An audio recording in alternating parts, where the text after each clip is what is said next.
Salabasana on the floor. So the student will come to a prone position. So let's come up and come all the way down onto your belly, Sandy. Good. And you can just let your palms face up by your hips. Maybe turn your right ear to the shoulder, to the floor, whatever's comfortable. So the first thing to do here is to make sure, because sometimes, we're a little wonky from side to side, and sometimes, you look pretty right on, Sandy, but I'm just gonna show how I normally do that, because sometimes the legs and the feet and the hips will be very much to one side or the other. And so really what I do is I come right here, maybe slide my hands underneath the front of the feet, and I just track her back. I find her midline and I track her back. Now actually push the tops of your feet right down into my hands a little bit, Sandy. So I'm going to have the student push down a little, and I'm going to really reach her long through her legs so she comes out of her low back. And then I'm just going to lay her feet down. And I also like to line up the feet, so I hope you're not ticklish. Yeah, you got to be careful of that. Center ankle, second toe. So sometimes our ankles like to splay out, but she's really going to have those aligned feet. Now go ahead and actually lace your hands behind your back, Sandy. So I take my hands like this, I wrap it around the heel, and I'm actually going to track her back through her heel, which is just going to keep her right out of her lower back. Now turn your head to center, Sandy, tone your belly, and inhale, crawl your navel forward and start to rise up, shoulders back a little bit. So how does it feel to have this little extra traction through your legs here? I feel longer. Longer and less compressed in the low back as well? Yes. Good. Yeah, so it's like I just pull back, and I'm always watching my posture at the same time. That's really nice. Good. All right, now lower back down, Sandy. Let your hands release. A nice thing to do after these Salabasana poses is to even just take 2 fingertips right here to about where the SI joints are, and you just kind of give them a little bit of a wobble like that from side to side, just a little bit. Even a little link that way as well. Okay, so the next one here with Salabasana I'm going to show is the root to rise principle. So we're going to line up her feet, line up her legs here a little bit.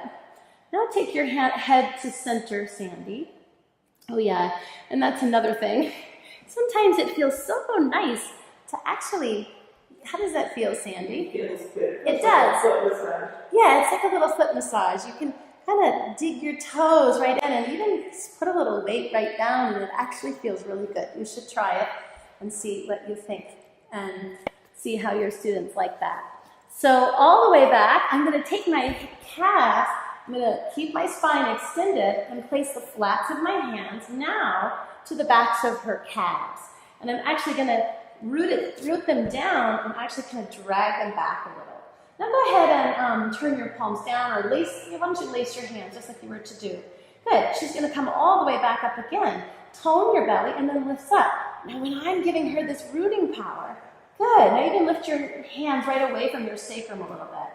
The more I root her down, the more she can access her own spinal strength to lift up tall through her upper body. That's it, Sandy. Beautiful. Look at her go with that. Nice, and release down when you're ready. So this rooting power through her shins gives her access to all the rise she needs. Now choose whichever side your head can go to and just relax again for a moment or two. And give her a little bit of a rock. Such a good sport. This is great. Good. Okay, so one more here in this position, Sandy. So let's keep your hands behind the back again. Interlace your fingers. This time I'll check her legs again. We're going to get the feet extending straight back and spread the toes. I always like to spread the 4th and 5th toes as well.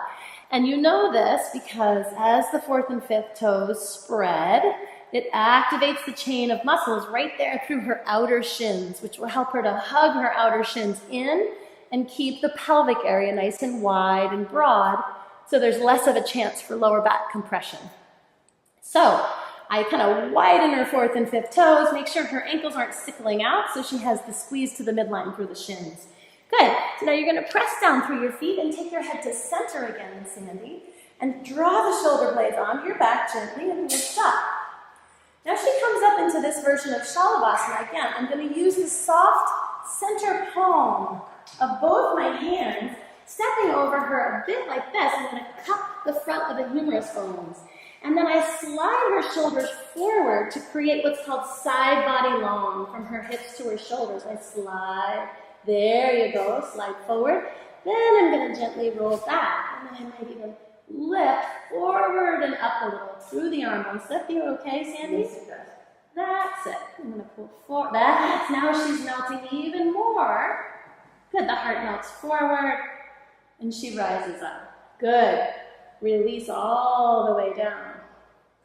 Perfect. And let your shoulders go. There we go.